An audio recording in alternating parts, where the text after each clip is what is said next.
से चेक काटी पर कैंसल कर 850 देसन बोले। Bureau report Odisha mobile TV. नुआपड़े संबर शिकार करथिबा अभियोग रे 5 गिरफ 20 अटक। नुआपड़ा जिलार खड़ियाल और बोडेन वन विभाग मिलित चढ़ऊ वन विभाग को मिली एक बड़ सफलता। वन्यजंतु संबर को शिकार करथिबा अभियोग रे खड़ियाल वन विभाग 5 जन को गिरफ्त करथिबा बेले 20 जन को अटक रखी पचरा उचरा जारी रखी। सूचना मुताबक गतकाली बोडेन ब्लॉक दंडेईबसा गाँव को पाखरे थिबा गुरु डंगरी एक संबर पानी पीवा पई पोखरी को चली आसला। संबर खबर पाई दंडेईबसा टेमरी जाम बाहालीर किछि लोक संबर को पानी भितर पसई गोड़े गोड़े हत्या करथिले।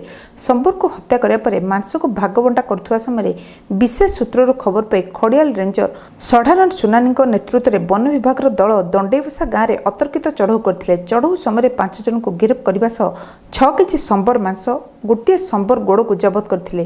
गतकाली पुणी से गाँव 20 जन को खड़ियाल वन विभाग कार्यालय को आनी अटक रखी तदंत जारी रखिथिबा रेंजर सढ़ानंद सुनानी सूचना दैछन्ती। आउ जेते जने भी संबर हत्यार अभियुक्त बाहरिबे सेमानकु आईन अनुसार दंड मिलियो बोली खड़ियाल रेंजर प्रकाश करछन्ती। दौड़बार तक के आज्ञा पूरा सबू सरी जाइथिला किछि नि थई।